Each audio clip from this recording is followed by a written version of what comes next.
हरि ओम।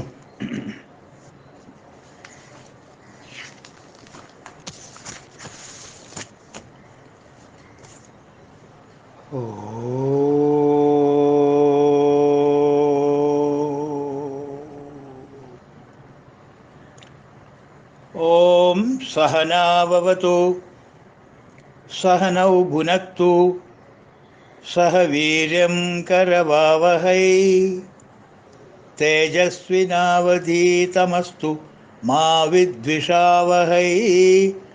ओम शांति शांति शांति। सदाशिवसमारम्भां शङ्कराचार्यमध्यमाम् अस्मदाचार्यपर्यन्तां वन्दे गुरुपरम्परा। കൃഷ്ണ.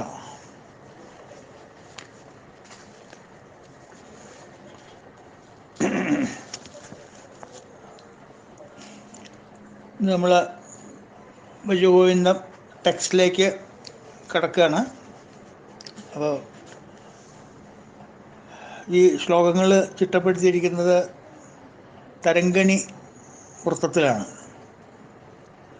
ആ വൃത്തത്തിലാണ് നമ്മൾ ചൊല്ലേണ്ടത്. അത് ആദ്യത്തെ ശ്ലോകം ഞാൻ ഈ പറഞ്ഞ പോലെ കോറസാണ്, പല്ലവിയാണ്. അപ്പോൾ ആ ശ്ലോകം നമുക്ക് ആദ്യം കാണാം. സമയമുണ്ടെങ്കിൽ നാളെ എടുക്കാം, മറ്റെടുക്കാം, അല്ലെങ്കിൽ നാളേക്ക് മാറ്റിവെക്കാം. ഈ ശ്ലോകം മറ്റുള്ള ശ്ലോകങ്ങളൊക്കെ ഓരോന്നും ചൊല്ലിയാൽ അത് ചൊല്ലിയതിൻ്റെ ശേഷം ഇതൊന്ന് ചൊല്ലേണ്ടതാണ്. അപ്പോൾ ഈ ശ്ലോകം നമുക്ക് ആദ്യം ചൊല്ലാം. ഞാനത് ചൊല്ലാം, പക്ഷേ എൻ്റെ സംഗീതത്തിനെ നിങ്ങൾ ക്ഷമിക്കണം, അത് കണക്കാക്കണ്ട. പക്ഷേ ഏതാണ്ടൊരു രീതി അങ്ങനെയാണ് ഈ തരംഗണി എന്നുള്ള ഇത് വൃത്തം. അപ്പോൾ അത് ചൊല്ലുമ്പോൾ എല്ലാവർക്കും കൂടി ശരിക്കും പറഞ്ഞാൽ കോൺഗ്രിഗേഷണൽ പ്രയറാണത്, ചെല്ലേണ്ടതാണത്. സാറില്ല.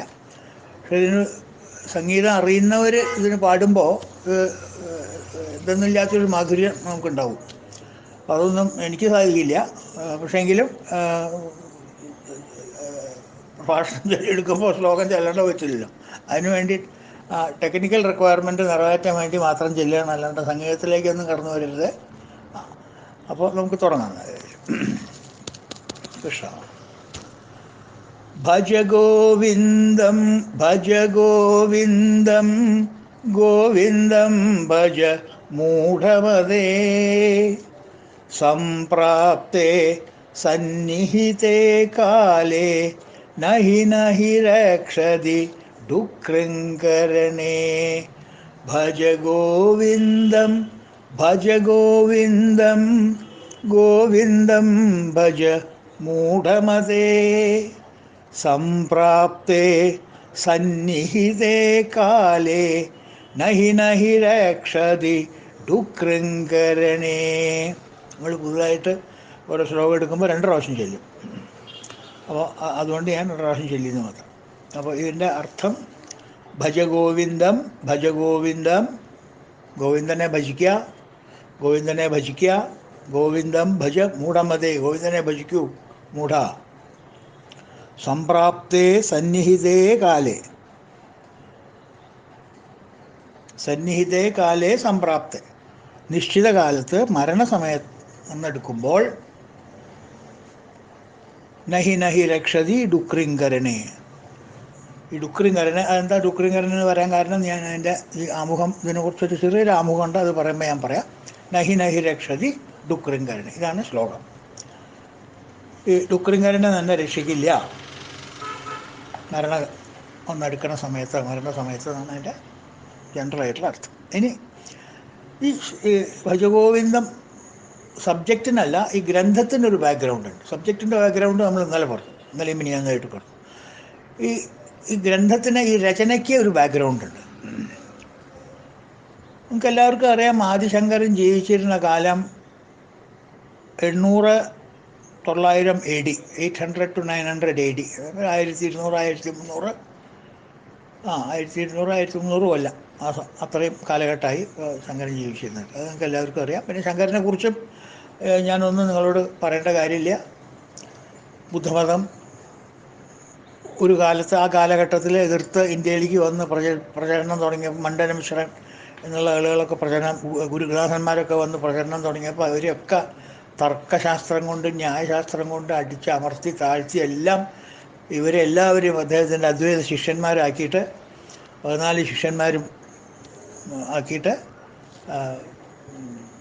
അദ്വൈത സിദ്ധാന്തം ഇവിടെ സ്ഥാപിച്ച് എല്ലാ രാജാക്കന്മാരുടെ എന്താ പറയുക രാജധാനികളിലൊക്കെ പോയി അവിടെയൊക്കെ പറഞ്ഞ് പ്രചരിപ്പിച്ച് ഒരുവിധം ഇന്ത്യ മുഴുവൻ അദ്വൈത സിദ്ധാന്തത്തിലേക്ക്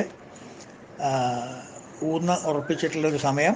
അതേ സമയത്ത് 4 ആശ്രമങ്ങൾ സ്ഥാപിച്ചു. ആ കഥകളൊക്കെ നിങ്ങൾക്ക് അറിയാം.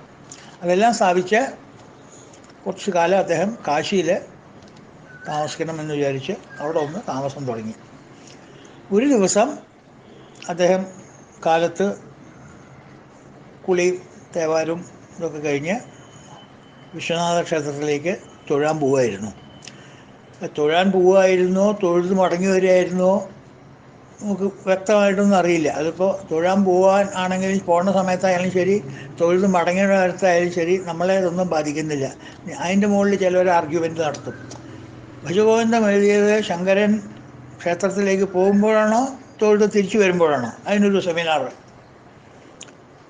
മനസ്സിലായില്ലേ? അങ്ങനെയാവില്ല, ഇങ്ങനെയാവില്ല എന്നൊക്കെ പറഞ്ഞ് വെറുതെ സമയം കളയാം. അതൊന്നും നമുക്ക് പ്രസക്തിയില്ല. ഭജഗോവിന്ദം ഗ്രന്ഥത്തിനും അത് വലിയ പ്രസക്തിയുള്ളതൊന്നുമല്ല. എന്നാലും നേരം പോക്കിന് വേണ്ടി ഒരു സെമിനാറൊക്കെ അങ്ങനെ സംഘടിപ്പിക്കുക. അതിലേക്കൊന്നും നമ്മുടെ മനസ്സിനെ നമ്മൾ അയക്കേണ്ട. ആകെപ്പാടെ അമ്പലത്തിൽ നിന്ന് വരുമ്പോഴായാലും ശരി, അമ്പലത്തിലേക്ക് പോകുമ്പോഴായാലും ശരി, 14 ശിഷ്യന്മാരുണ്ട് കൂടെ. അദ്ദേഹം ക്ഷേത്രത്തിലേക്ക് പാതയിൽ കൂടെ നടന്നു പോകുമ്പോൾ അദ്ദേഹം ഒരു കാഴ്ച കണ്ടു. ഏതാണ്ട് 10-95 വയസ്സായിട്ടുള്ള ഒരു വൃദ്ധ ബ്രാഹ്മണ എന്ന് പറയുന്നുണ്ട്. ബ്രാഹ്മണ എന്ന് പറയുന്നില്ല. അപ്പോൾ ചിലർ ബ്രാഹ്മണ എന്നങ്ങോട്ട് നിശ്ചയിക്കും. അതും നമുക്ക് വലിയ ചിന്താ വിഷയമുള്ള കാര്യമൊന്നുമല്ല. 98 വയസ്സായിട്ടുള്ള വയസ്സിൻ്റെ ഒരു പ്രസക്തിയുണ്ട്. ഏതാണ്ട് 90 വയസ്സായിട്ടുള്ളൊരു വ്യക്തി, ബ്രാഹ്മണനായാലും കൊള്ളാം, ക്ഷത്രിയനായാലും കൊള്ളാം, ശൂദ്രനായാലും കൊള്ളാം, വൈശ്യനായാലും കൊള്ളാം, ആരായാലും കൊള്ളാം. അദ്ദേഹം ഒരു ചെറിയ മണ്ഡപത്തിൽ, അന്ന് റോഡരികിലൊക്കെ മണ്ഡപം ഉണ്ടാവില്ല, ഈ മണ്ഡപത്തിൽ ഇങ്ങനെ ഇരുന്നിട്ട് ഒരു പായൊക്കെ വിരിച്ച് ഒരു പുസ്തകത്തിൻ്റെ സ്റ്റാൻഡൊക്കെ വെച്ച്, പണ്ടത്തെ പുസ്തകം വയ്ക്കുന്ന സ്റ്റാൻഡ് കണ്ടിട്ടില്ലേ, ഒരു അങ്ങനെ ക്രോസ് ചെയ്തിട്ടുള്ള സ്റ്റാൻഡൊക്കെ വെച്ച് അതിൻ്റെ മുകളിൽ ഇത് വെച്ച് വലിയ കാര്യത്തിൽ ഒരു സൂത്രം ഉരുവിട്ടിരിക്കുകയാണ്. സൂത്രം എന്ന് വെച്ചെങ്കിൽ മലയാളത്തിലെ സൂത്രമല്ല, ഒരു സംസ്കൃതത്തിലൊരു സൂത്രം, ഒരു ഗ്രാമറിലെ സൂത്രം. പാണിനിയുടെ ഗ്രന്ഥമാണ് അദ്ദേഹം വായിക്കുന്നത്. അപ്പം അതിൽ ഡുക്രിങ്കരനെ എന്ന് പറഞ്ഞിട്ട് പ്രയോഗമുണ്ട്. അതൊരു ഗ്രാമർ റൂളാണ്. ഡുക്രിങ്കരൻ്റെ ഗ്രാമർ നമ്മുടെ ഇന്നത്തെ ഗ്രാമറിന് കമ്പാറ്റബിൾ ആയിട്ടുള്ളൊരു പേര് പറയുകയാണെങ്കിൽ ജിറണ്ട് എന്ന് കേട്ടിട്ടുണ്ട്. Noun verb gerund. ആ ജിറണ്ടാണ് ഡുക്രിങ്കരനെ. ഡുക്ക് ടു ഡു, ആ ധാതു എന്ന് പറയുന്നതാണ് ഡുക്രിങ്കരനെ. അപ്പോൾ അതാണ് ജിറണ്ടാണ് അത്. അപ്പോൾ അതിനൊരു സൂത്രമുണ്ട്. അത് എന്നാൽ എങ്ങനെയാണ് കണ്ടുപിടിക്കുക, എങ്ങനെയാണ് ഉപയോഗിക്കുക എന്നൊക്കെ സംസ്കൃതത്തിൽ അറിയാലോ. എല്ലാ കാര്യവും ശ്ലോകത്തിലല്ലേ എഴുതാം. അപ്പോൾ അത് സൂത്രമായിട്ട് എഴുതിയിട്ട്, സൂത്രം അതാണല്ലോ, ചെറിയ 2 വാക്കുകളെ കൊണ്ട് വലിയൊരു കാര്യം പറയുന്നതാണ് സൂത്രം. നാരദഭക്തി സൂത്രം, ബ്രഹ്മസൂത്രം എന്നൊക്കെ പറയുന്നത്. അതുപോലെ പാണിനിയുടെ ഗ്രാമർ റൂൾസിൽ ഒരു സൂത്രമുണ്ട്, ഡുക്രിങ്കരണിക്കുള്ള സൂത്രം. ആ സൂത്രം അദ്ദേഹം ഉരുവിട്ടുകൊണ്ടിരിക്കുകയാണ്. ഡുക്രിങ്കരനെ എന്ന് പറഞ്ഞ് ഉരുവിട്ടുകൊണ്ടിരിക്കുകയാണ്. 90 വയസ്സായിട്ടുള്ള വ്യക്തി ഈ ഗ്രാമർ റൂൾസ് അങ്ങനെ ഉരുവിട്ടുകൊണ്ടിരിക്കുകയാണ്. ഇത് കണ്ടപ്പോൾ ശങ്കരന് ആശ്ചര്യം തോന്നി. എന്താ ആൾക്കാരിങ്ങനെ, 10-90 വയസ്സായിട്ടുള്ള ആൾ, എത്ര കാലമുണ്ട് ഇനി ജീവൻ? ഇദ്ദേഹം എന്തിനാണ് ഈ ഡുക്രിങ്കരനെ എന്ന് പറയുന്നത്? അന്നത്തെ കാലത്ത് 4 ആൾക്കാരെ ഈ ഡുക്രിങ്കരനെ ഞാൻ അറിയണ ആളാണ് എന്ന് അറിയിച്ചു കഴിഞ്ഞാൽ ഒരു പാഠശാല തുടങ്ങാം. ആ പാഠശാലയിൽ ഇദ്ദേഹത്തിന് ഈ കാര്യങ്ങളൊക്കെ അറിയാം എന്ന് നാട്ടുകാർക്ക് അറിഞ്ഞാൽ ഇദ്ദേഹത്തിനെ അവിടെ അധ്യാപകനായിട്ട് വയ്ക്കാം. അപ്പോൾ അങ്ങനെ ഒരു പാഠശാലയിൽ ഒരു അധ്യാപകനായിട്ടിരുന്ന് എന്തെങ്കിലുമൊക്കെ സമ്പാദിക്കാം. ഇതൊക്കെയാണ് ആഗ്രഹങ്ങൾ ഇങ്ങനെ പോണത്. മനസ്സിലായില്ലേ? അപ്പോൾ ഈ ആഗ്രഹങ്ങളൊക്കെ മനുഷ്യൻ വെച്ചുകൊണ്ട് 10-90 വയസ്സായിട്ടും ഇപ്പോഴും ഡുക്രിങ്കരനെ ഇങ്ങനെ ഇരുവിട്ടിരിക്കുകയാണ്. അപ്പോൾ ശങ്കരന് വല്ലാത്ത മനസ്സിന് വിഷമം തോന്നി. എന്താ ആൾക്കാർ ഇങ്ങനെ അറിവില്ലായ്മ കാണിക്കുന്നുണ്ടല്ലോ, ഈ 90 വയസ്സായിട്ടും ഈ ഡുക്രിങ്കരനെ ഇന്ന് കയ്യിൽ നിന്ന് വിടുന്നില്ലല്ലോ, എന്താ ഒരു കഥ ആൾക്കാർ ചോദിച്ചപ്പോൾ അദ്ദേഹത്തിന് ഒരു വലിയൊരു ക്യാൻവാസ് കിട്ടി അദ്ദേഹത്തിന്. ഈ ചെറിയൊരു ഡുക്രിങ്കരനിൽ നിന്ന് പെയിൻറ്റ് ചെയ്യാൻ വലിയൊരു ക്യാൻവാസ് കിട്ടി. ആ ക്യാൻവാസ് കിട്ടിയപ്പോൾ അദ്ദേഹത്തിൻ്റെ മനസ്സിൽ നിന്ന് ഉദിച്ചു വന്ന കുറേ ശ്ലോകങ്ങൾ, ഒരു 12 ശ്ലോകങ്ങൾ അദ്ദേഹത്തിൻ്റെ മുഖത്തിൽ നിന്ന് നിർഗളിച്ചു. ആരോട്? ഈ വൃദ്ധനോട്. അതിൽ ആദ്യത്തെ ശ്ലോകം ഇതാണ്: ഭജ ഗോവിന്ദം ഭജ ഗോവിന്ദം ഗോവിന്ദം ഭജ മൂഢമതേ. വിധി, നീ ഗോവിന്ദനെ ഭജിക്കുക, ഗോവിന്ദനെ ഭജിക്കുക. ഇതിനറിയ കാരണം? സംപ്രാപ്തേ സന്നിഹിതേ കാലേ. 90 വയസ്സ് കഴിഞ്ഞു, എനിക്ക് എപ്പോഴാണ് വരികയെന്നറിയില്ല, എപ്പോഴാണ് പോണ്ടി വരികയെന്നറിയില്ല. അങ്ങൊരു വരുന്ന സമയത്ത് ഞാൻ ഡുക്രിങ്കരനെ പഠിക്കുക, കുറച്ച് നേരം നിൽക്കുമോ അല്ലെങ്കിൽ ഇവിടെ ഇരിക്കുമോ, ഞാൻ പഠിപ്പിച്ചു തരാം എന്ന് പറഞ്ഞാൽ യമൻ കൂട്ടാക്കില്ല. ഓ, എവിടുന്നാ വരണേ? ഞാൻ യമലോകത്തുനിന്നാ. ഇതിനാ വരണേ? തന്നെ കൊണ്ടുപോകാനാ? എന്നാൽ ഞാൻ വരാം, പക്ഷെ ഇവിടെ ഇരിക്കുമോ കുറച്ച് നേരം, ചായക്ക് കുടിച്ചിട്ട് പോവാം. ഡുക്രിങ്കരനെ കേൾക്കുമോ? ഞാൻ ഡുക്രിങ്കരനല്ലേ വിദഗ്ധനാ.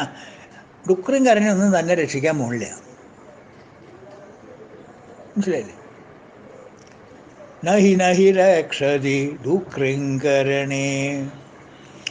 ഇവിടെ ശങ്കരന് വലിയൊരു ക്യാൻവാസ് കിട്ടിയെന്ന് നമ്മൾ പറയാൻ കാരണം, ഈ ഡുക്രിങ്കരണേ എന്ന് വെച്ചാൽ ഗ്രാമർ റൂളാണ്. പക്ഷേ ഈ ഡുക്രിങ്കരണേ എന്നുള്ളൊരു വാക്കിൽ ശങ്കരൻ കൊള്ളിച്ചിരിക്കുന്ന അർത്ഥം വളരെ വളരെ വിപുലമായിട്ടുള്ളതാണ്. 90 വയസ്സായിട്ടുള്ളൊരു വൃദ്ധനോടാണ് പറയുന്നത്, ഡുക്രിങ്കരണേ ഡുക്രിങ്കരണേ നിന്നെ രക്ഷിക്കില്ല എന്ന്. അപ്പോൾ നമ്മൾ അന്ന് പറഞ്ഞ പോലെ പ്രാപഞ്ചികമായിട്ടുള്ള വിഷയങ്ങളിൽ നമ്മൾ ആസക്തി വിടാതെ, മനസ്സിലായില്ലേ? പ്രപഞ്ചം പരമേശ്വരൻ. ആ പ്രാപഞ്ചികമായിട്ടുള്ള ആസക്തി വിടാതെ പ്രാപഞ്ചിക പദാർത്ഥങ്ങളിൽ മാത്രം സ്നേഹം ഊന്നിക്കൊണ്ട് പരമേശ്വരനെ അല്ലെങ്കിൽ ഗോവിന്ദൻകുട്ടിയെ വേറെ വിട്ടിട്ട്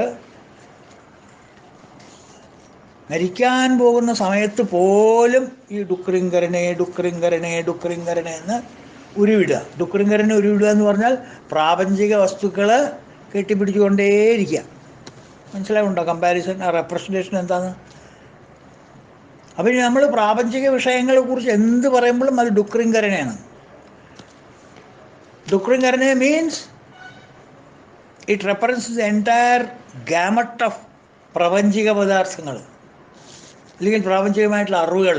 പദാർത്ഥം എന്ന് പറഞ്ഞാൽ അറിവാണ്, അറിവും ഒരു പദാർത്ഥമാണ്. അപ്പോൾ ഈ പ്രാപഞ്ചികമായിട്ടുള്ള ലൗകികമായിട്ടുള്ള കാര്യങ്ങൾ അതെന്തോ ആവട്ടെ, ബന്ധങ്ങളാവട്ടെ, സ്ഥാനമാനങ്ങളാവട്ടെ, സ്റ്റാറ്റസ് ആവട്ടെ, പൊസിഷനാവട്ടെ, എന്തോ ആവട്ടെ, ധനമാവട്ടെ, കുടുംബമാവട്ടെ, എന്തോ ആവട്ടെ, പ്രാപഞ്ചികമായി മെറ്റീരിയൽ വേൾഡ്, ഗോവിന്ദൻ അല്ലാത്ത എല്ലാ വസ്തു, ഗോവിന്ദൻകുട്ടി അല്ലാത്ത എല്ലാ വസ്തു, അതാണ് ഡുക്രിങ്കരണേ എന്ന് വെച്ചാൽ ശങ്കരൻ ഉദ്ദേശിച്ചിട്ടുള്ളത്. ആ ഡുക്രിങ്കരണേ നഹി നഹി രക്ഷതി ഡുക്രിങ്കരണേ. ഇത് അവസാന കാലത്ത് നിനക്ക് ഗതി പിടിക്കില്ല, നിന്നെ രക്ഷിക്കാൻ പറ്റില്ല. ഇത് ആവശ്യമാണ്. ഡുക്രിങ്കരണേ വളരെ വളരെ ആവശ്യമാണ്. നിനക്കൊരു കുടുംബമുണ്ട്, നീ ഒരു ഗൃഹസ്ഥനാണ്, ഗൃഹസ്ഥാശ്രമിയാണ് നീ. ഒരു ഗൃഹസ്ഥൻ്റെ ധർമ്മം കൊണ്ടു നടത്തേണ്ട ചുമതല നിനക്കുണ്ട്. അതുകൊണ്ട് പ്രാപഞ്ചികമായിട്ടുള്ള വസ്തുക്കളോട് നിനക്ക് പ്രേമം വേണം. അതെല്ലാം ശരിയാണ്. പക്ഷേ ഹൗ ലോങ്, എത്ര വരെ നീ ഇത് കൊണ്ടു നടക്കും ഇവരെ സ്നേഹിച്ചിട്ട്? ഇതിലും ആവശ്യമുള്ള കാര്യങ്ങൾ വേറെ ഇല്ലേ ഈ സമയത്ത്? ഈ സമയത്ത് 70 കൊല്ലം മുമ്പല്ല ചോദിക്കണത്. നിനക്കിപ്പോൾ 90 കഴിഞ്ഞു. ഈ 90 സമയത്ത് പോലും you have made enough and more.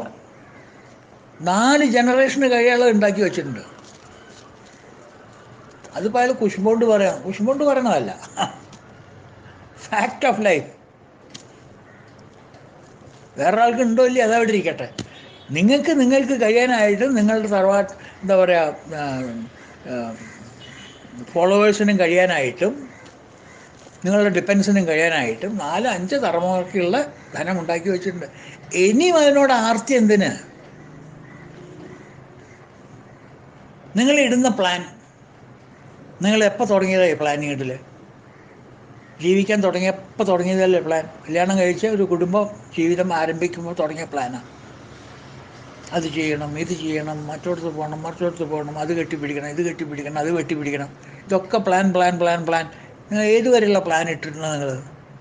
നിങ്ങളുടെ പ്ലാനിൻ്റെ വാലിഡിറ്റിയൊക്കെ എത്ര വരെയാണ്? അതിനൊരു എക്സ്പയറി ഡേറ്റ് ഇല്ലേ? നിങ്ങളോടുകൂടി നിങ്ങളുടെ പ്ലാനും കഴിയില്ലേ? നിങ്ങളോടുകൂടി നിങ്ങളുടെ പ്ലാൻ കഴിയുമായിരിക്കില്ല, പക്ഷെ നിങ്ങൾക്ക് പ്ലാൻ ചെയ്യാൻ പറ്റില്ലല്ലോ. നിങ്ങളുടെ പ്ലാനിങ് നിങ്ങളിരിക്കുന്നിടത്തോളം കാലമേ പറ്റുള്ളൂ. നിങ്ങൾ പോയി കഴിഞ്ഞാൽ പിന്നെ നിങ്ങൾക്ക് എന്ത് പ്ലാൻ ചെയ്യാനാണ്? അപ്പോൾ നിങ്ങളുടെ പ്ലാൻസൊക്കെ ഏതുവരെയുണ്ട്? അതിൻ്റെ എക്സ്പയറി ഡേറ്റ് എവിടെയാണ്? നിങ്ങളുടെ മരണം വരെ. അപ്പോൾ നിങ്ങളുടെ പ്ലാൻസൊക്കെ ഡെഡ്ലി പ്ലാൻസാണ്. അതിനൊക്കെ ഒരു അവസാനം സംഭവിക്കും. ആ അവസാന സമയത്ത് ഇന്നല്ലെങ്കിൽ നാളെ ആവശ്യമുള്ളത് എന്താണ് എന്നറിയാതെ ഇത് മാത്രം മതി എന്ന് വിചാരിച്ച് ഡുക്കറിൻകരൻ്റെ മുകളിൽ പിടിച്ച് തൂങ്ങുന്നത് ബുദ്ധിക്ക് ചേർന്നതാണോ? ഏവർക്കുമുണ്ടു മരണം പുനരെന്നത് ഉള്ളിൽ ഭാവിച്ചിടാതെ ചിലരുണ്ടു നടന്നിടുന്നു. ആവശ്യമുള്ളതറിയാതെ കളിച്ചിടുന്നു. ചാവുന്ന നേരമറിയാം മറിമായമെല്ലാം. അപ്പം ഈ ഡുക്കറിൻകരണിക്ക് അഥവാ പ്രാപഞ്ചിക വിഷയങ്ങൾക്ക്, പ്രാപഞ്ചിക പദാർത്ഥങ്ങൾക്ക് നിങ്ങളെ സഹായിക്കാൻ പറ്റില്ല. എപ്പോൾ അത് ഇമ്പോർട്ടൻ്റാണ്. മരണസമയത്ത്. സംപ്രാപ്തേ സന്നിഹിതേ കാലേ. ഇത് ജീവിതത്തിൽ പറ്റില്ല എന്ന് പറഞ്ഞിട്ടില്ലേ Shankaran? Let us be very careful about these utterings. എടോ തനിക്കിതൊന്നും ജീവിതത്തിൽ പറ്റില്ലടോ എന്നല്ല പറഞ്ഞേക്കണത്. സംപ്രാപ്തേ സന്നിഹിതേ കാലേ. ആ സമയത്ത് തനിക്ക് ടിക്കറ്റ് കിട്ടില്ല. അതിനുള്ള ടിക്കറ്റ് വാങ്ങിച്ചു വെച്ചോളുക, അതിനുള്ള പരിശ്രമം നടത്തിക്കൊള്ളുക, ടിക്കറ്റ് വാങ്ങിക്കാനുള്ള ട്രെയിനിങ്ങൊക്കെ കഴിച്ചോളുക. എങ്ങനെയാണ് ക്യൂവിൽ നിൽക്കുക, എത്ര റുപ്യ ഏതാണ്ട് വേണ്ടി വരും, പോക്കറ്റിൽ നിന്ന് എടുക്കണം, അതൊക്കെ പ്ലാൻ ചെയ്തോളൂ. അപ്പോൾ ടിക്കറ്റ് എടുക്കാൻ ആ സമയത്ത് വന്നാൽ ടിക്കറ്റ് എടുക്കുക, പോവുക, കയറുക. ആ സമയത്ത് ബന്ധപ്പെട്ടിട്ട് ടിക്കറ്റ് കിട്ടില്ല. ഈ പഠിച്ചതൊന്നും ഈ സമ്പാദിച്ചതൊന്നും അവിടേക്ക് പറ്റില്ല.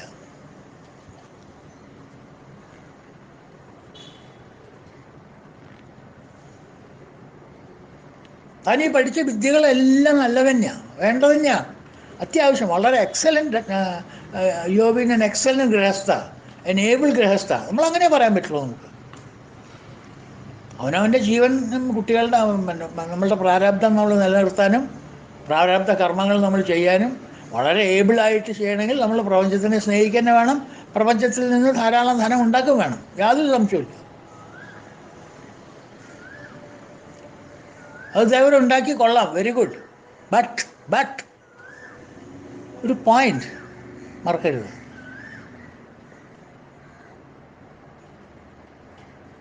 ഒരു ദിവസം വരെ ഈ വിദ്യകളും ഈ പ്രപഞ്ച വസ്തുക്കളും ഉപകരിക്കുള്ളൂ.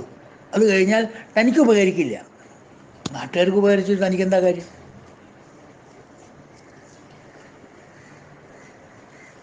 നിങ്ങൾ ആർക്ക് വേണ്ടിയിട്ടാണ് ജീവിക്കുന്നത്? അത് പറയും ആദ്യം തന്നെ. ആർക്ക് വേണ്ടിയിട്ടാണ് നിങ്ങൾ ജീവിക്കുന്നത്?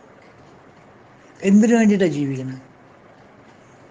യാതൊരു സംശയമില്ല, നിങ്ങളുടെ സുഖത്തിന് വേണ്ടിയിട്ടാണ് നിങ്ങൾ ജീവിക്കുന്നത്. യാതൊരു സംശയവും വേണ്ട. ആരൊക്കെ എന്തൊക്കെ പറഞ്ഞാലും എനിക്ക് അങ്ങനെയൊക്കെ പറയാം. ഞാൻ എന്നല്ല, ഞാൻ ജീവിക്കണ്ടേ, എൻ്റെ ഭാര്യയും കുട്ടികളും സുഖമായിരിക്കണം. എന്തിനാ? അവർ സുഖമായിരുന്നെങ്കിൽ എന്താ പ്രശ്നം? അവർ സുഖമായിരുന്നെങ്കിൽ എനിക്ക് സുഖമില്ല. അതന്നെ പറഞ്ഞേ. നിങ്ങളുടെ സുഖത്തിന് വേണ്ടിയിട്ടാണ് നിങ്ങൾ ഭാര്യയും കുട്ടികളെയും സുഖമാക്കണം. നിങ്ങളുടെ അച്ഛനെ നിങ്ങൾ നോക്കിയില്ലെങ്കിൽ നിങ്ങൾക്ക് സുഖം ഉണ്ടാവില്ല, മനസ്സിന് ഒരു കുറ്റബോധം ഉണ്ടാവും. അതുകൊണ്ട് നിങ്ങൾ അച്ഛനെ സ്നേഹിക്കണം. നിങ്ങൾക്ക് ഇതൊന്നും ഇല്ലാണ്ടൊരു സുഖം കിട്ടിയെന്ന് വിചാരിക്കുക, അച്ഛനെ നോക്കുക. നിങ്ങൾ എന്തിനാ നോക്കണം?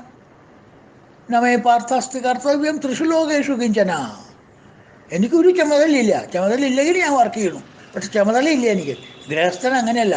എനിക്ക് എൻ്റെ അച്ഛനെ നോക്കേണ്ട ചുമതലയുണ്ട്, എൻ്റെ ഭാര്യയെ നോക്കേണ്ട ചുമതലയുണ്ട്, കുട്ടികളെ നോക്കേണ്ട ചുമതലയുണ്ട്.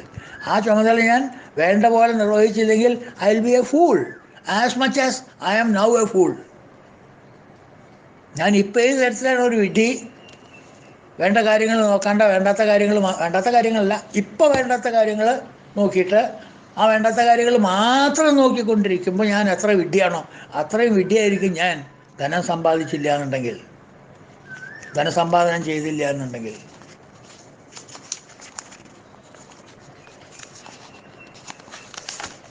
ധനം വേണം. ധനമില്ലെങ്കിൽ ജഗത്ത് എവിടെയുള്ളത്? വിദ്യാവൃദ്ധൻ, വയോവൃദ്ധൻ, തപോവൃദ്ധനും എന്നിവർ ധനവൃദ്ധൻ്റെ വാതുക്കൽ കാവൽ നിൽക്കുന്നു നിത്യവും. ധനം മൂലമാണ് ജഗത്ത് നിലനിൽക്കുന്നത്. ഈ പ്രപഞ്ചം നിലനിൽക്കുന്നത് അങ്ങനെയാണ്. ഈ മായാലോകം നിലനിൽക്കുന്നത് എന്തുകൊണ്ടാണ്? ധനം മൂലം ഇതം ജഗത്, വേദമൂലം ഇതം ബ്രാഹ്മ്യം, ഭാര്യാമൂലം ഇതം ഗ്രഹം, കൃഷിമൂലം ഇതം ധാന്യം, ധനമൂലം ഇതം ജഗത് എന്നാ പറയാം.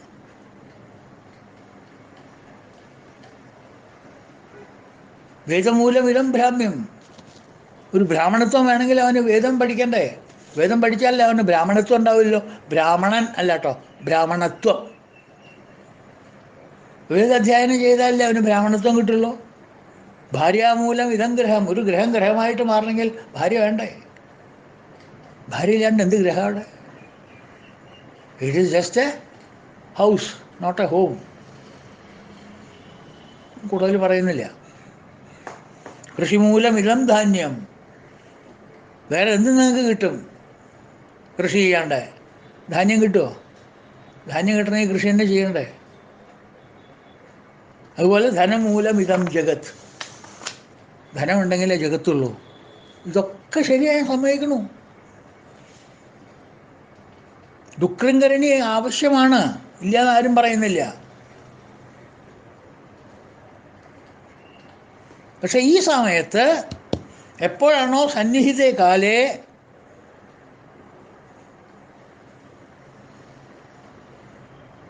അതൊന്നും ഉപകരിക്കാൻ പറ്റില്ല. അവിടെ ഈ കറൻസി അവിടെ എടുക്കില്ല. അവിടെ എടുക്കാനുള്ള കറൻസി വേറെ സമ്പാദിക്കണം. അതൊരു ഫോറിൻ എക്സ്ചേഞ്ച് വേറെ.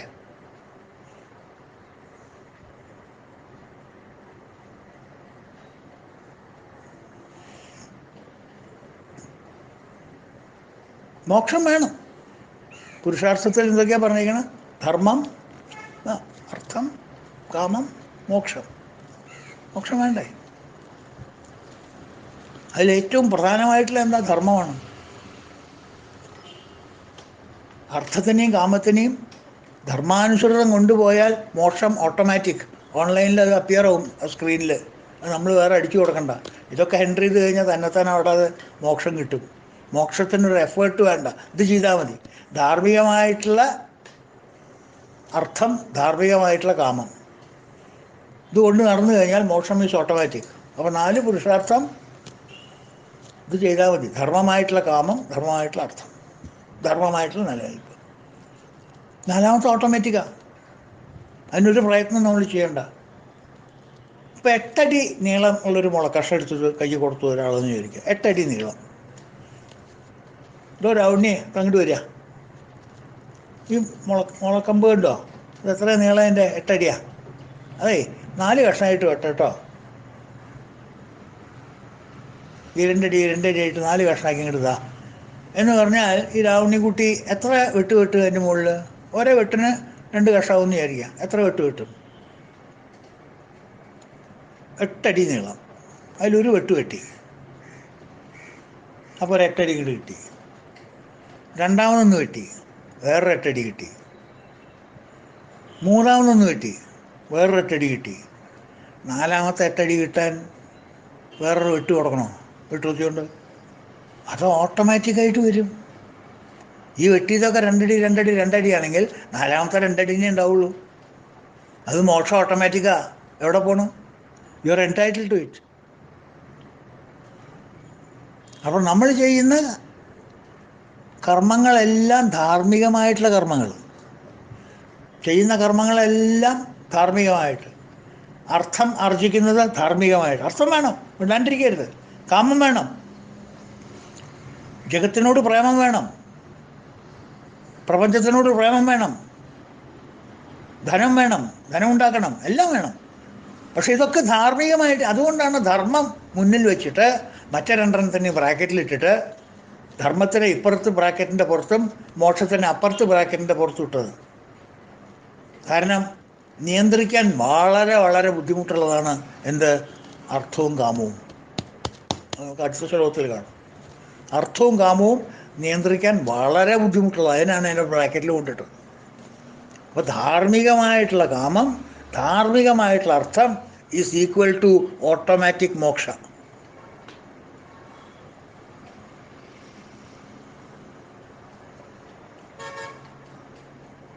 ഈ 90 വയസ്സായിട്ട് നീ ഡുക്രിങ്കരണിയിൽ പിടിച്ചു നിൽക്കുന്നത് ധാർമ്മികമായിട്ടുള്ള കാര്യമല്ല കൂട്ടാ. ഓരോ വ്യവസ്ഥകളുണ്ട്. നീ കാല് നീട്ടിരിക്കുകയാണ്.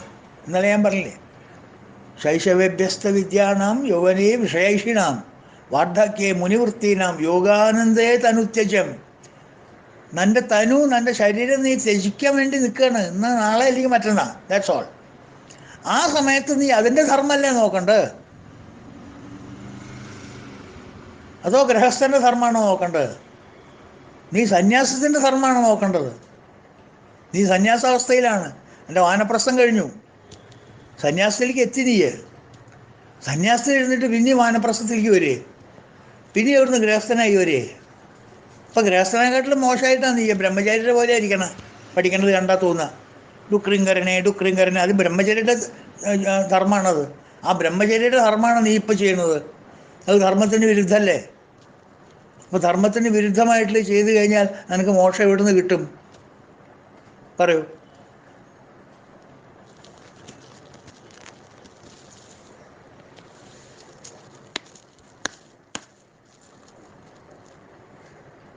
നഹി നഹി രക്ഷതി ഡുക്രിങ്കരണി.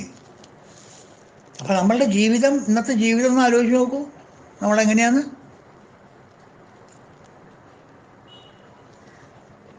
ലക്കും ലഗാനും ഇല്ലാണ്ട് ജീവിച്ച് ധർമ്മത്തിനും മോക്ഷത്തിനും വില കൽപ്പിക്കാതെ, അതിൻ്റെ മഹത്വം തിരിച്ചറിയാതെ, അർത്ഥവും കാമവുമാണ് എല്ലാം എന്ന് നിശ്ചയിച്ചിട്ട് ഇത് രണ്ടും ഉള്ളൂ. ബ്രാക്കറ്റിൻ്റെ പുറത്തുള്ളതൊന്നും എനിക്ക് ബാധകമല്ല, നോട്ട് അപ്ലിക്കബിൾ. മോക്ഷം എനിക്ക് അപ്ലിക്കബിൾ അല്ല, ധർമ്മം എനിക്ക് അപ്ലിക്കബിൾ അല്ല. ആകപ്പാട് എൻ്റെ ജോലി എന്താ? അർത്ഥം ആൻഡ് കാമം. ബിഹൈൻഡ് അർത്ഥം, ബിഹൈൻഡ് കാമം. ഇതിൻ്റെ പിന്നാലെ ഓടുക. 98 വയസ്സായാലും പിന്നെയും പറയണത് എന്താ? ഡുക്രിങ്കരണേ. പൊസഷൻസ്, ഐ വാണ്ട്, അത് വേണം, ഇത് വേണം, മറ്റു വേണം, മറിച്ച് വേണം. നമ്മളൊരു വീട്ടിൽ കയറി ചെന്നാൽ ആ വീട്ടിലൊരു മുത്തശ്ശൻ, 90 വയസ്സായിട്ടുള്ള മുത്തശ്ശൻ ഇരുന്നിട്ട് നമ്മൾ കയറി ചെന്ന് കഴിഞ്ഞാൽ അദ്ദേഹം സോഫയിൽ ഇരുന്നിട്ട് അല്ലെങ്കിൽ ഈസി ചെയറിൽ ഇരുന്നിട്ട് കയ്യിലൊരു പുസ്തകമുണ്ട്. അതിലേതോ ഒരു ഇങ്ങനെ കാണാപ്പാഠം പഠിച്ചുകൊണ്ടിരിക്കുകയെന്ന് വിചാരിക്കുക. നോക്കിയപ്പോൾ എന്താ കയ്യിലെന്താ? റെന്നൻ മാർട്ടിൻ്റെയോ നെസ്ഫീൽഡിൻ്റെയോ ഗ്രാമർ ബുക്ക്. 8ാം ക്ലാസ്സിലോ 9ാം ക്ലാസ്സിലോ 7ാം ക്ലാസ്സിലൊക്കെ പഠിക്കേണ്ട നെസ്ഫീൽഡിൻ്റെ അല്ലെങ്കിൽ PC റെന്നൻ മാർട്ടിൻ്റെ ഗ്രാമർ ബുക്ക്. അതിൽ ജിരണ്ട് എങ്ങനെയാണ്? What is a gerund? What is an adjective? What is a noun? What is a verb? What is that? What is this? What is parsing? What is synthesis? ഇതിരുന്ന് ഇങ്ങനെ കാണാപ്പാഠം പഠിക്കാമെന്ന് വിചാരിക്കുക. എന്ത് നിങ്ങൾ അയാളോട് പറയാനുള്ള സ്വാതന്ത്ര്യം ഉണ്ടെങ്കിൽ? എന്താ മുത്തച്ഛ ഇതൊക്കെ ഇപ്പോൾ വായിക്കണത്? ഇതൊക്കെ മതിയോ? ഞാനൊരു പുസ്തകം കൊണ്ടുവന്നത് അത് വായിക്കും, അതുകൊണ്ട് ഭഗവത്ഗീത കൈ കൊടുക്കില്ലേ? ഇല്ലേ? നമ്മൾ ചെയ്യില്ലേ? തന്നെ ശങ്കരനും ചെയ്തിട്ടുള്ളൂ. ഈ റെന്നൻ മാർട്ടിൻ്റെ പുസ്തകം 98 വയസ്സിലേ. ആലോചിച്ച് നോക്കൂ.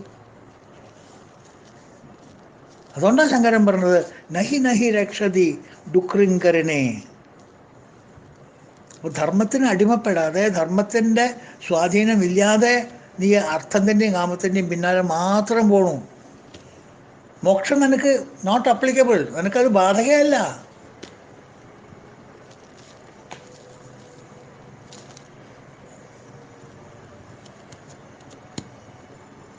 അത് അപ്പോഴല്ലേ മനസ്സിലാവുള്ളൂ. ഇപ്പം നമുക്ക് മനസ്സിലാവില്ല. അതുകൊണ്ടാണ് മുൻകൂട്ടി പറയുന്നത്, ഭജ ഗോവിന്ദം.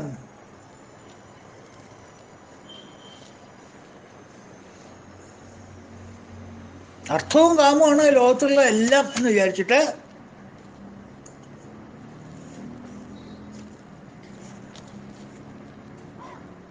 ഗോവിന്ദൻകുട്ടിയുടെ കയ്യിൽ നിന്ന് മുറുക്കി പിടിച്ചിട്ടുണ്ടായിരുന്നു ഗോവിന്ദൻകുട്ടി ഇതുവരെ. അത് കയ്യിൽ നിന്ന് കോർത്ത് മാറ്റിയിട്ട് ഒരു സ്വന്തം ജീവിതം നയിക്കാൻ മോഹിച്ച് ചാടി പുറപ്പെട്ടതല്ലേ. അർത്ഥവും കാമം മാത്രം നോക്കിയിട്ട് മോക്ഷവും വേണ്ട, ധർമ്മവും വേണ്ട. ഇങ്ങോട്ട് വരുമ്പോൾ അങ്ങനെയായിരുന്നില്ലേ? ഗോവിന്ദൻകുട്ടിയുടെ കൈ പിടിച്ചിട്ടാണ് വന്നേർന്നത്. കുറച്ചങ്ങോട്ട് പ്രായോഗിക ആയപ്പോൾ ഗോവിന്ദൻകുട്ടിയുടെ കൈയൊക്കെ വിട്ടേ, ഇനിയിപ്പം എൻ്റെ കൈയൊന്നും ആരും പിടിക്കണ്ട, ഞാൻ നോക്കിക്കോളാം എന്ന് പറഞ്ഞിട്ട് ചാടി പുറപ്പെട്ടു. ഇപ്പം എന്തായി? എന്താ നിങ്ങൾക്ക് നേടിയേ? ഈ ഡുക്രം കരഞ്ഞ് കൊണ്ട് എന്താ നിങ്ങൾ നേടിയത്? എപ്പോൾ? നേട്ടം ധാരാളം ഉണ്ടായിട്ടുണ്ടോ? കുറേ ബിൽഡിംഗ് ഉണ്ടായിട്ടുണ്ടാവും, കുറേ ബാങ്ക് ബാലൻസ് ഉണ്ടായിട്ടുണ്ടാവും, കുറേ പൊസിഷൻ ഉണ്ടായിട്ടുണ്ടാവും, കുറേ പൂമാലകൾ കിട്ടിയിട്ടുണ്ടാവും, കുറേ മംഗളോത്തരങ്ങൾ കിട്ടിയിട്ടുണ്ടാവും, ഒരുപാട് ചെയ്തിട്ടുണ്ടാവും നിങ്ങൾ. അതിലൊന്നും നിങ്ങൾ തെറ്റ് പറയില്ല. ഒക്കെ 100 മാർക്സ്, 100/100. പക്ഷെ ഒരു കമ്പൽസറി സബ്ജക്റ്റ് ഉണ്ട്, അതിൽ 0 ആണ് നമുക്ക്. ഇതൊക്കെ നേടിയിട്ട് നിങ്ങൾ എന്ത് ചെയ്യും? ആ അവസാന സമയത്ത് നിങ്ങൾ എന്തായാലും ഉത്തരം പറയാം.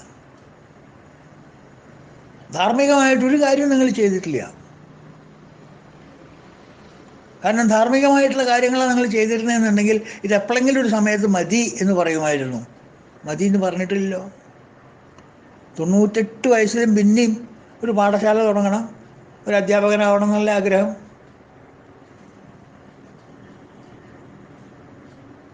ഇപ്പോഴും ഒരു കൈ നോക്കാം നോക്കിയല്ലേ നിങ്ങളുടെ ധാരണ? സിനിമയിലെത്തിണ്ടെങ്കിൽ ഒന്ന് അഭിനയിച്ചാൽ കൊള്ളാമെന്നുണ്ടായിരുന്നു, അങ്ങനെയൊക്കെ ആഗ്രഹം. 98 വയസ്സായിട്ട് ഇതെന്നത് മതി വരിക? നഹി രക്ഷതി ഡുക്രീം കരണം, ഇത് തന്നെ രക്ഷിക്കില്ല.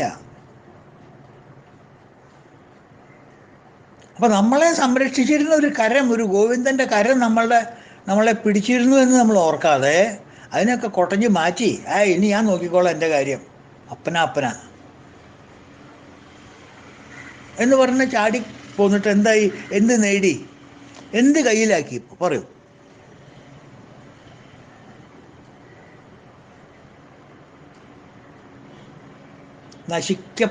നശിച്ചു പോകുന്ന കുറേ കളിപ്പാട്ടങ്ങൾ നിങ്ങൾ ഉണ്ടാക്കിയതല്ലേ ഉള്ളൂ. ശാശ്വതമാണോ നിങ്ങൾ ഉണ്ടാക്കിയിട്ടുള്ള ഏതെങ്കിലും ഒന്ന്? നിങ്ങൾ പറയുമ്പോൾ തെറ്റിദ്ധരിക്കരുത്, ഞാൻ ആ ഒരു ഒഴുക്കിലങ്ങനെ പറഞ്ഞു പോവുകയാണ്. നിങ്ങളെക്കാട്ടിലും പറയേണ്ടത് ഞാൻ എന്നാണ്. അപ്പോൾ അത് നിങ്ങൾ പ്രയോഗിക്കാൻ ഞാൻ എന്നുള്ളതാക്കി മാറ്റിയാൽ മതി. ഓട്ടോമാറ്റിക്കായി ചേഞ്ച് ചെയ്താൽ മതി. അതൊരു പ്രോഗ്രാം ഉണ്ടായിരുന്നു, നിങ്ങളുടെ മനസ്സിലങ്ങനെ പ്രോഗ്രാം കൊടുത്താൽ മതി. ഇയാൾ എപ്പോഴൊക്കെയാണോ നിങ്ങൾ പറയണത് അവിടെയൊക്കെ പ്ലീസ് റീഡ് ആസ് ഞാൻ പറയണ പോലെ. കാരണം നിങ്ങൾക്കൊന്നും ബാധകമല്ല, എനിക്ക് ബാധകമായിട്ടുള്ളതാണ് ഞാൻ പറയണത്. മനസ്സിലായോ? അപ്പോൾ ഞാൻ എന്ത് നേടി അവസാനം? കുറേ കളിപ്പാട്ടങ്ങളോ? നശിച്ചു പോണ കളിപ്പാട്ടങ്ങളോ? മരം കൊണ്ടുണ്ടാക്കിയിട്ടുള്ള കാറ്, മരം കൊണ്ടിട്ടുള്ള ആനക്കുട്ടി, ഇതൊക്കെയാണ് ഞാൻ നേടിയത് അവസാനം.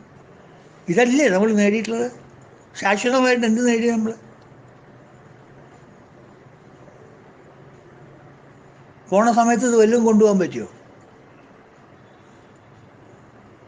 എല്ലാവരും പിരിഞ്ഞു പോയില്ലേ? നിങ്ങളുണ്ടാക്കിയിട്ടുള്ള വീട്ടിൽ നിങ്ങളെ കിടത്തുമോ?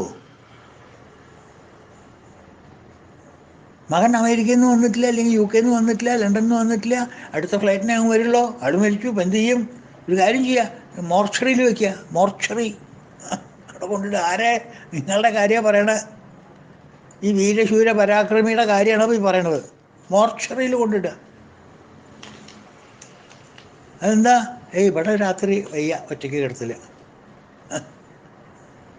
എന്നിട്ട് പിറ്റേ ദിവസം മോനോ മോളോ വരണ്ടവരാരൊക്കെ വന്ന് കാണാൻ വന്നു കഴിഞ്ഞാൽ ഒരു പെട്ടിയിൽ ഒന്ന് തുറന്ന് കാണിച്ചു കൊടുത്ത് ആകെ ഐസായിട്ട്, ആകെ ഒരു ഐസും കട്ടവിൽ തൊട്ട പോലെ തൊട്ട് ഒരു ടെക്നിക്കലി ഒരു പാദ നമസ്കാരവും ചെയ്ത്, ഇതാണ് നിങ്ങളുടെ ഗതി.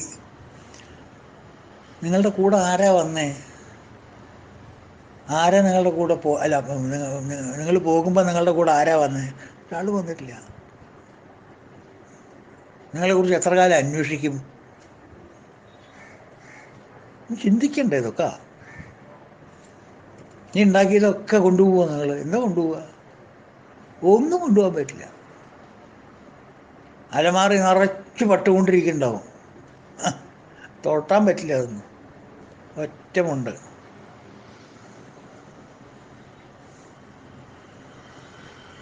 കഴുത്തിലെ ചെയിൻ, 10 വിരലുമിൽ മോതിരം, കടുക്കടുക്കൻ, അത് ഇത് എന്താ പറയുക, റിസ്റ്റ് ഗോൾഡൻ ചെയിൻ, ഇതൊക്കെ എല്ലാവരും എല്ലാവരും നത്തിങ് റിമെയിൻസ്.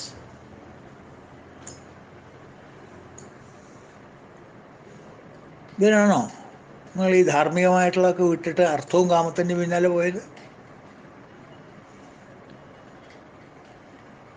നിങ്ങൾ കൊണ്ടുപോകുന്നത് വല്ലതുണ്ടെങ്കിൽ നിങ്ങളുടെ സൂക്ഷ്മ ശരീരം മാത്രം. ആ സൂക്ഷ്മ ശരീരത്തിൽ കൊള്ളുന്നതാണ് ധർമ്മം. ആ ധർമ്മം ഇല്ല, നിങ്ങൾ ഉണ്ടാക്കി കൾട്ടിവേറ്റ് ചെയ്തിട്ടില്ല എന്നുണ്ടെങ്കിൽ ആ ധർമ്മം നിങ്ങളുടെ കൊണ്ടുപോകാൻ പറ്റില്ല. ആ ധർമ്മം നിങ്ങളുടെ ആ ബാഗ് എംപ്റ്റി ആവും. സൂക്ഷ്മ ശരീരം എന്ന് പറയുന്നൊന്നും ഉണ്ടാവില്ല. അതിൽ ഈ വാസനകളൊക്കെ ആവും. സദ്വാസനകളൊന്നും അതിലുണ്ടാവില്ല. ഇപ്പോൾ ഒരു 26 ബിൽഡിംഗ് ഉണ്ട്, ഒരു 4 കൂടി ആയാൽ കൊള്ളാം. ഒരു 10 കാറുണ്ട്, ഒരു 2 കൂടി മേടിക്കണമെന്നുണ്ട്. പുതിയ മോഡൽ 2 വേണം, അതുകൂടി മേടിക്കണമെന്നുണ്ട്. അതൊക്കെ അടുത്ത ചമ്മത്തേക്ക് വെച്ചിരിക്കുക അയാൾ, ബാക്കിയുള്ളത് മേടിക്കാൻ. അവിടെ ഞാൻ ആർക്കൊക്കെയാണ് ഒരു വിവരം കൊടുക്കണ്ടേ? അങ്ങോട്ട് പോയാ അല്ലേ? ഒന്നും നേടാൻ പറ്റിയിട്ടില്ല നിങ്ങൾക്ക്. എല്ലാവരും മാറിപ്പോയില്ലേ? കഷ്ടം സ്ഥാനവലുപ്പമോ പ്രഭുതയോ സജ്ജാതിയോ വംശമോ ദുഷ്ടശ്രീധനുധാടിയോ ചെറുതുമെങ്ങോരില്ല ഘോരാലനൻ. സ്പഷ്ടം മാനുഷഗർവമൊക്കെ ഇവിടെ പുക്കസ്തമിക്കുന്നിതാ. ഇഷ്ടന്മാർ പിരിയുന്നിതാ. ഇവിടെയാണ് അധ്യാത്മവിദ്യാലയം.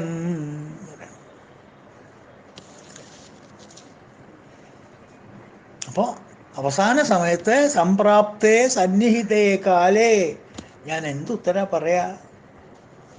ഒന്നും പറയില്ല. എവിടെ ടിക്കറ്റ് ടിക്കറ്റ് ടിക്കറ്റ് എന്ന് വെച്ചിട്ട് ടിക്കറ്റ് കളക്ടർ എത്തും. Ticket ticket. അപ്പോൾ നിങ്ങൾ കൊടുക്കുക എന്താ?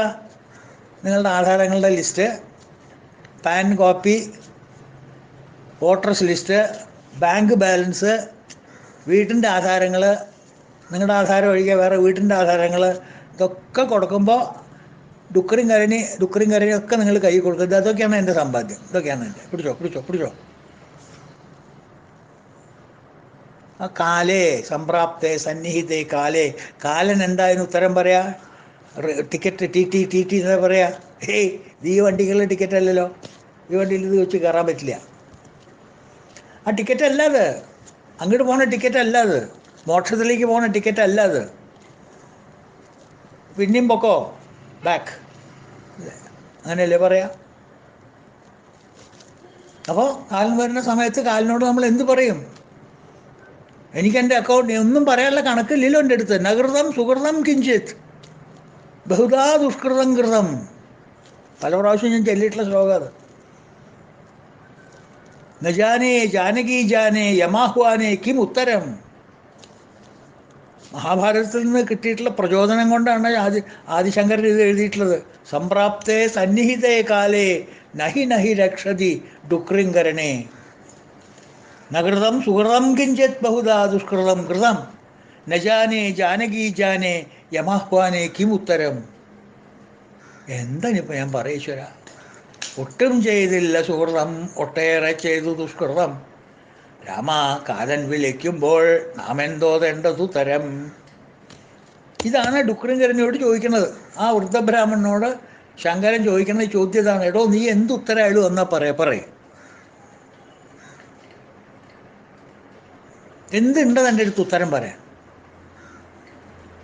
നഹി നഹി രക്ഷതി ഡുക്രിങ്കരനെ. ഓക്കെ, സമ്മതിച്ചു. I heard you enough. അവസാന സമയത്ത് അദ്ദേഹം വരുമ്പോൾ എന്താ പറയുക, പോത്തുംപുറത്ത് വരുമ്പോൾ, ഔചിത്യമില്ലാത്തൊരു മൃഗത്തിൻ്റെ മുകളിൽ കയറി വരുമ്പോൾ, കയറും പാശം എന്തൊക്കെ ആയിട്ട് വരുമ്പോൾ ഞാൻ എന്ത് സമാധാനം പറഞ്ഞു? ഞാനൊന്നും ചെയ്തിട്ടില്ല, എൻ്റെ അക്കൗണ്ടിൽ ഒന്നുമില്ലല്ലോ, ഒരു ബാലൻസും ഇല്ലല്ലോ. ധർമ്മ ബാലൻസ് നില്ലായിട്ടല്ലേ കിടക്കണം കാലകാലങ്ങളായിട്ട്. അക്കൗണ്ട് ഓപ്പൺ ചെയ്ത് വിട്ടിട്ടുണ്ട് അവിടുന്ന് ഇങ്ങോട്ട്. കോയിനക്കുട്ടി അക്കൗണ്ട് ഓപ്പൺ ചെയ്യിപ്പിച്ചിട്ടുണ്ട് നിങ്ങളെ കൊണ്ട് അവിടുന്ന് പോരുമ്പോൾ. ഇത് അങ്ങനെയൊക്കെ ചെയ്യണം കേട്ടോ മോനെ, എല്ലാ മാസവും കുറേശ്ശെ ഡെപ്പോസിറ്റ് ചെയ്യണേ എന്നൊക്കെ പറഞ്ഞിട്ട് അവിടെ നിന്നൊക്കെ നല്ല കുട്ടിയായിട്ടാണ് പോകുന്നത്. കോയിനക്കുട്ടി അതൊക്കെ പറഞ്ഞു വിട്ടിട്ടുണ്ട്. പക്ഷേ നിങ്ങൾ കുറച്ച് കഴിഞ്ഞപ്പോൾ കോയിനക്കുട്ടിയുടെ കൈ കുതറി പോകുന്നില്ലേ? പിന്നെ ഒരു പൈസ പോലും ആ ബാങ്കിൽ ഇട്ടിട്ടുണ്ടോ? ആ അക്കൗണ്ടിൽ നിക്ഷേപിച്ചിട്ടുണ്ടോ? ഇല്ല. നകൃതം സുഹൃതം കിഞ്ചിത് ബഹുധാ ദുഷ്കൃതം കൃതം. ധർമ്മമല്ലാത്ത കാര്യങ്ങൾ ഞാൻ ചെയ്തിട്ടുള്ളൂ. അപ്പോൾ therefore what should I do? ഞാൻ സമ്മതിച്ചു, okay Guruji, what should I do? ഭജ ഗോവിന്ദം ഭജ ഗോവിന്ദം ഗോവിന്ദം ഭജ മൂഢമതേ. ഭജ ഗോവിന്ദം, ഗോവിന്ദനെ ഭജിക്ക്. മനസ്സിലായില്ല? ഗോവിന്ദനെ ഭജിക്കാൻ. ഗോവിന്ദൻ എവിടെ കേട്ടിട്ടുണ്ട്? അങ്ങോട്ട് കൈയൊക്കെ കുതറി പോന്നവനാ ഞാൻ. ഭജ എന്തത്? ഭജ ഭജ എന്ന് വെച്ചെങ്കിൽ നോട്ട് ഭജനയല്ല. നമ്മൾ സന്ധ്യക്കൊക്കെ അമ്പലത്തിലൊക്കെ പാടില്ലേ ഭജന, ആ ഭജനയല്ല ഈ ഭജ എന്നുള്ള വാക്കിൻ്റെ അർത്ഥം. അതും ഒരു തരത്തിൽ ഭജ ആണെങ്കിലും, പക്ഷെ ഇവിടെ ഉപയോഗിച്ചിട്ടുള്ളത് നേരെ നാം പോയിട്ട് അമ്പലത്തിൽ പോയിട്ട് ഭജന നടത്തുന്നതല്ല എൻ്റെ അർത്ഥം. ഭജ എന്ന് വെച്ചെങ്കിൽ സേവ, സർവീസ്. Do service. ആർക്ക്? ഗോവിന്ദന്. You be in his service. ഈ നിമിഷം മുതൽ തുടങ്ങ്. Be in the service of Govinda. ഒരു ശരിക്കുള്ള ഭക്തൻ്റെ ഹൃദയത്തിലെ പ്രകടനമാണ് ഭജ, service, to serve the lord. ഭക്തി എങ്ങനെയാണ് ഞാൻ കാണിക്കുക? അപ്പോൾ ബി ഇൻ ഹിസ് സർവീസ്. ഭജ ഗോവിന്ദനെ സേവ് ചെയ്യുക. സേവ് ഗോവിന്ദ്. അല്ലാണ്ട് ഗോവിന്ദനെ ഭജന ചെയ്യേ. അമ്പലത്തിൽ പോയിരുന്നിട്ട് ഹരേ രാമ ഹരേ കൃഷ്ണ ഹരേ രാമ ഹരേ കൃഷ്ണ എന്ന് മാത്രം ചെയ്യില്ല. അതല്ല ഭജന. അത് ഭജ എന്നുള്ള വാക്ക്, ഭജ എന്നുള്ള ശരിക്കുള്ള അർത്ഥം കിട്ടാൻ വേണ്ടിയിട്ടുള്ളൊരു പ്രക്രിയയാണ് ഭജന. ഭജന is a method to attain ഭജ. ഭജ എന്ന് വെച്ചെങ്കിൽ service. Do service to the lord. ഭഗവാനെ സേവിക്കുക. Be in his service. ഭഗവാന്റെ സേവനം എന്ന് പറഞ്ഞാൽ ചില്ലറ സേവനമാണോ? പണ്ട് 10ാം ക്ലാസ്സൊക്കെ കഴിഞ്ഞ് ഇൻ്റർമീഡിയറ്റും കഴിഞ്ഞ് ഒരു ഡിഗ്രിയൊക്കെ കയ്യിൽ പിടിച്ച് കഴിഞ്ഞാൽ ബോംബെക്കൊരു പോക്കുണ്ട്. ഇതിന് ജോലി കിട്ടാൻ. അവിടത്തെ പോയിട്ട് എൻ്റെ ഭഗവാനെ എന്തെങ്കിലും കാരണവശാൽ, ആരുടെയോ ദുരിതകാരണവശാൽ അയാൾക്കൊരു സർക്കാർ ജോലി കിട്ടിയെന്ന് വിചാരിക്കട്ടെ, ബെസ്റ്റിലൊരു ഉദ്യോഗം കിട്ടിയെന്ന് വിചാരിക്കട്ടെ, ബോംബെ ബെസ്റ്റില്ലേ, അല്ലെങ്കിൽ ആരെ മിൽക്ക് കോളനി അവിടെ ഒരു ജോലി കിട്ടിയെന്ന് വിചാരിക്കട്ടെ, അല്ലെങ്കിൽ സെൻട്രൽ ഗവൺമെൻറ്റിൽ ഏതെങ്കിലും ഒരു ഇൻകം ടാക്സിലോ അല്ലെങ്കിൽ കസ്റ്റംസിലോ സെൻട്രൽ എക്സൈസിലോ ഏതെങ്കിലും ജോലി ഒരു ക്ലർക്കായിട്ട് കിട്ടിയെന്ന് വിചാരിക്കുക. എന്താ നാട്ടിലെ ആഹ്ലാദം! അതേ നമ്മുടെ ഉണ്ണീഷണില്ലേ, എവിടുത്തെ തെക്കേലെ, എന്ത് പറ്റി? അയാളേ സർക്കാർ ജോലി കയറിയത്രേ. പിന്നെ അതായി അവിടെ സംസാരം മുഴുവൻ നാട്ടിൽ. അപ്പോഴേക്കും കമ്പി വന്നു.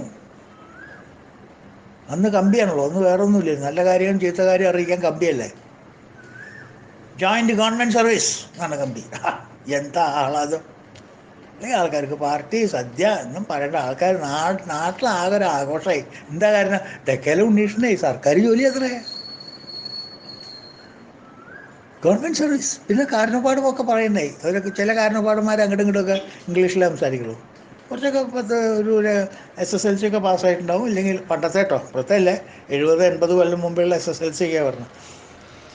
അവരൊന്നിപ്പോൾ ഇന്നത്തെ MA ലിറ്ററേച്ചറുകാരെ അവരുടെ ഒപ്പം നിൽക്കില്ല, അങ്ങനത്തെ ഇംഗ്ലീഷ് അവരുടെ. അപ്പോൾ അങ്ങനെ രണ്ടാൾക്കാരൊക്കെ തമ്മിൽ കണ്ടു, അവർ ഇംഗ്ലീഷിലേ സംസാരിക്കുള്ളൂ. അപ്പോൾ ഈ has gone to the government service എന്നൊക്കെ പറയാം. കാരണം government service there is nothing to worry, it very safe. Yes yes yes I know is very safe അല്ലേ. അപ്പോൾ ഒരു ഗവൺമെൻറ് സർവീസ് എന്ന് പറഞ്ഞാൽ ഇത്രയൊക്കെ ചാടിത്തുള്ളാന്നുണ്ടെങ്കിൽ ഭഗവാന്റെ സർവീസ് എന്ന് പറഞ്ഞാൽ എന്താ കഥ? ഡു ദാറ്റ്, ഭജ ഗോവിന്ദം ഭജ ഗോവിന്ദം ഗോവിന്ദം ഭജ മൂഢമതേ. Why again you are telling me? Once you told me ഭജ ഗോവിന്ദം, പിന്നെ എന്തിനാ പറയണ? ഒന്നിനുമല്ല കുട്ടാ, അതിൻ്റെ അർജൻസി വേണ്ടി പറയാം ഞാൻ. നീ ഒരു ജോലി നോക്ക്, ജോലി നോക്ക്. 2 പ്രാവശ്യം നമ്മൾ പറയില്ലേ വീട്ടിൽ അച്ഛനും അമ്മയൊക്കെ എത്ര പിന്നെ എന്താ പറയുക, കാരുണ്യത്തോട് കൂടിയിട്ട് ആ കുട്ടികളോട് പറയാം, നീ ഒരു ജോലി നോക്കടാ, ഒരു ജോലി നോക്കടാ നീ. 2 പ്രാവശ്യം പറയില്ലേ? അതിൻ്റെ ഊന്നല്ല. Because urgency is your 98 age വാറായി നീ. അഗെയിൻ യുവർ വിത്ത് ഡുക്രിങ്കരനെ ലീവ് ദിസ് ഡാം തിങ്. ഇത് വിട്, കയ്യിൽ വിട്. എന്നിട്ടൊരു ഗവൺമെൻറ് സർവീസിൽ ചേര്, ഭഗവാന്റെ സർവീസിൽ ചേര്. നീ B in the service of load.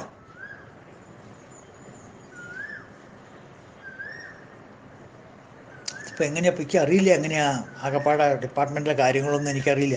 ഒരു കുഴപ്പമില്ല ഭഗവാനെ, ഒരു കുഴപ്പമില്ല. എൻ്റെ ഇഷ്ടപ്രകാരം ചെയ്യാൻ എനിക്ക് ജോലി. എൻ്റെ ഭക്തിയല്ലേ, 9 തരത്തിൽ എനിക്ക് ഭക്തി ചെയ്യാം. നവവിധ ഭക്തി, ഭക്തി സൂത്രത്തിൽ വേണം. നവവിധ ഭക്തി എനിക്ക് ചെയ്യാം. ശ്രവണം, കീർത്തനം, വിഷ്ണു സ്മരണം, പാദസേവനം, അർച്ചനം, വന്ദനം, ദാസ്യം, സഖ്യം, ആത്മനിവേദനം. ശ്രവണം, നീ ഒന്നും ചെയ്യണ്ട. ഈ ഡുക്രിങ്കരനെ വിട്ടിട്ട് ആ കളയുന്ന നേരം കുറച്ച് ശ്രവണം കേൾക്ക്, ഭഗവാനെ കുറിച്ചുള്ള സ്മരണ കേൾക്ക്. ആരെങ്കിലും പാട്ട് പാടുന്നത് കേൾക്ക്, അല്ലെങ്കിൽ അടുത്ത വീട്ടിലെ ഗ്രാമഫോണെങ്കിലും വെച്ചിട്ടുണ്ടാവും. ബ്രൂഹി മുകുന്ദേതി രസനേ പാഹി മുകുന്ദേതി രസനേ ബ്രൂഹി മുകുന്ദേതി. ആ പാട്ടെങ്കിലും കേൾക്ക്. അല്ലെങ്കിൽ ഒന്ന് ഗുരുവായൂർ നടക്കിൽ പോയിട്ട് ഹരേ രാമ ഹരേ കൃഷ്ണ എന്ന് പറഞ്ഞ് കേൾക്ക്. തിരുപ്പതി പോയിട്ട് ഗോവിന്ദ ഗോവിന്ദ ഗോവിന്ദ എന്ന് പറഞ്ഞ് കേൾക്ക്. ശ്രവണം, കീർത്തനം, ഈശ്വര മഹിമ കീർത്തിക്കുക. ഞാൻ ശ്ലോകമൊന്നും പഠിച്ചില്ല. രാമ എന്ന് പറയാറില്ലേ, കൃഷ്ണ എന്ന് പറയാറില്ലേ, ഗോവിന്ദ എന്ന് പറയാറില്ലേ? എന്തിനാ അതൊക്കെ പഠിക്കണം? ഏതെങ്കിലും ചെല്ല്. ശ്രവണം, കീർത്തനം, വിഷ്ണു സ്മരണം, സ്മരിക്കുക, ഭഗവാനെ സ്മരിക്കുക.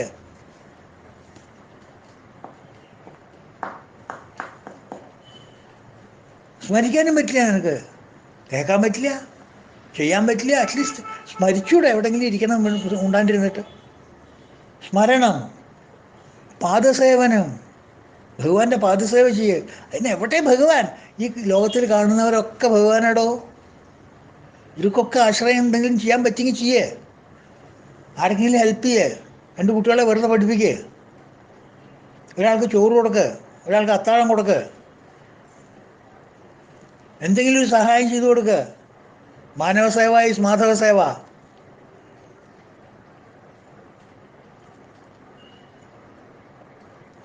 Service to man is service to God.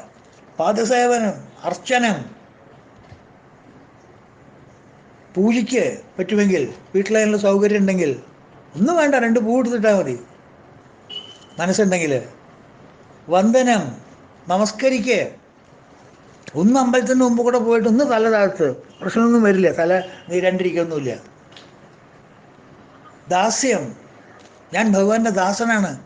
ഹനുമാൻ്റെ ഭാവം വയ്ക്കുക എൻ്റെ മനസ്സിൽ. ഭഗവാൻ എന്ത് പറയണോ അത് ഞാൻ ചെയ്യാൻ തയ്യാറാണ്. എൻ്റെ ഉള്ളിലിരുന്നിട്ട് പ്രസ്പഷ്ടമായിട്ട് ഭഗവാൻ എന്നോട് പറയുന്നത് എന്താ വെച്ചാൽ ഞാൻ ചെയ്യാം. ഡുക്രിങ്കരന് പഠിക്കാനാ പറഞ്ഞാൽ ഞാൻ പഠിക്കാം. ഡുക്രിങ്കരന് വേണ്ടാന്നാ പറഞ്ഞാൽ ഞാൻ പഠിക്കില്ല. എന്താ ഭഗവാൻ പറഞ്ഞ വെച്ചാൽ ഞാൻ ആജ്ഞരിക്കാം. ദാസ്യം, ദാസിപ്പണിയൊക്കെ എങ്ങനെ ചെയ്യുക? അങ്ങനെയാണ് നമ്മൾ തറവാട്ടുമായൊക്കെ നോക്കണ്ടേ? ആരെങ്കിലും ഭഗവാന്റെ തന്നെയാണ് ശരി, എന്നാലും ദാസനൊക്കെ എങ്ങനെയാവുക? വേണ്ട, സഖ്യം, എസ്റ്റാബ്ലിഷ് ഫ്രണ്ട്ഷിപ്പ്. അർജുനനെ പോലെ ആവുക, ഭഗവാന്റെ കൈ കോർത്ത് നടക്കുക. അങ്ങനെ കോർത്തിട്ടല്ലേ ഇങ്ങോട്ട് ആദ്യം വന്നേ? ഗോവിന്ദനും നീയും കൂടി കൈ കോർത്തിട്ടല്ലടാ അങ്ങോട്ട് ആദ്യം വന്നേ ഈ ഭൂമിയിലേക്ക്.